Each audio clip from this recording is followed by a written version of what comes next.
you play with fire so often throughout a season.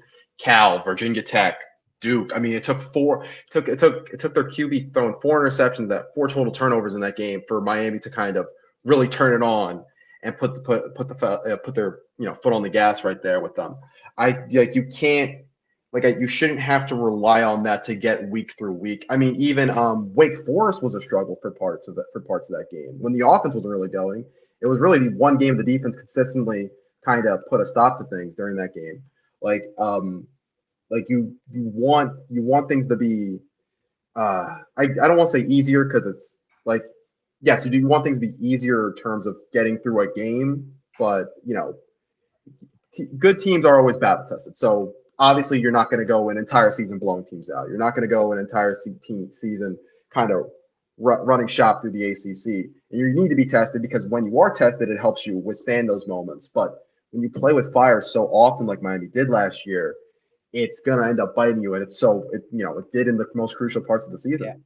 I would say, I mean, even when you look at their schedule last year, the schedule was, I would say, relatively light. UF was their first game. They didn't even have, they didn't have DJ Lagway playing. So you have, not a good UF team. And then you have Syracuse at the end of the year. I would say those are the only games I really felt, maybe Duke, were the only games you would say that they felt really tested, and Georgia Tech.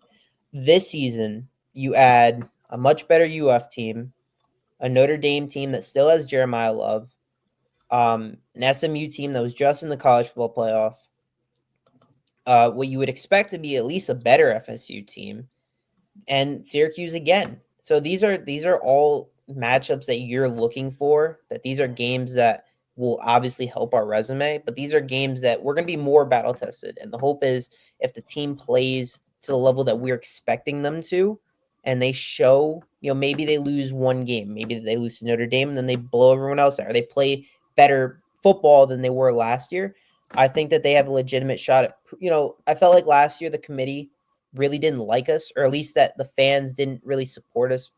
Not Miami fans, the college football community, because they always said, "Oh, it's just Cam Ward," which was true. There were times where it was true, but they didn't believe in Miami. They didn't believe in Miami. They want to start believing in Mario Cristobal's group. They have to play consistent football, for 60 minutes of consistent football every single week in order to do that, win or lose. Yeah, and I think part of what helps the committee believe in you is that consistency, not only game in, game out, but year in, year out.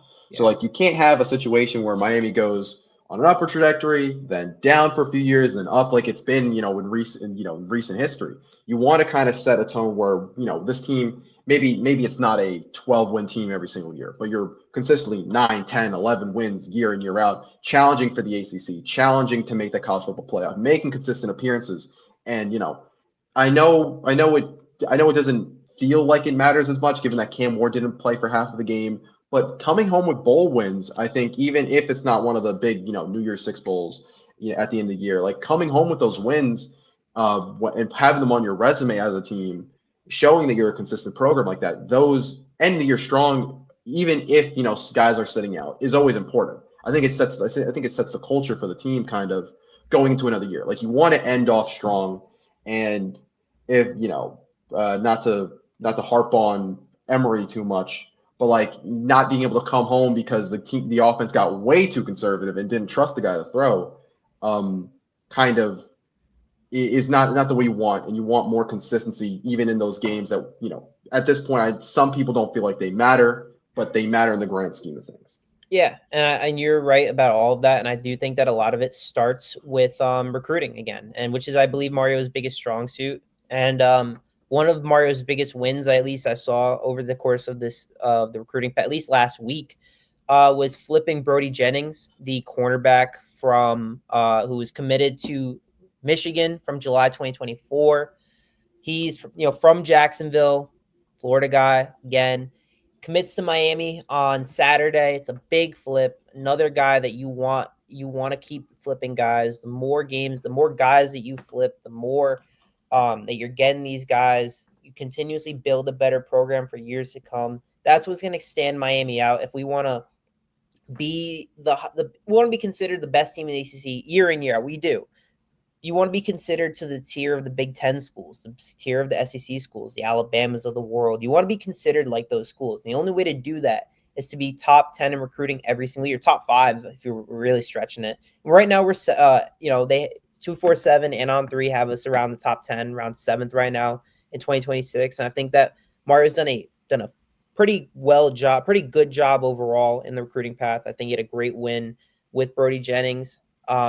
Again, it's like up and down, but that's how the recruiting path goes. And obviously the biggest help that we have is most of these guys are in our backyard. South Florida is the home of the best products in the world. So I think that if Mario can continue to do what he does best, which is recruiting guys, and Miami has the NIL, we have the money to spend. I think that we can continue to better the program for years to come.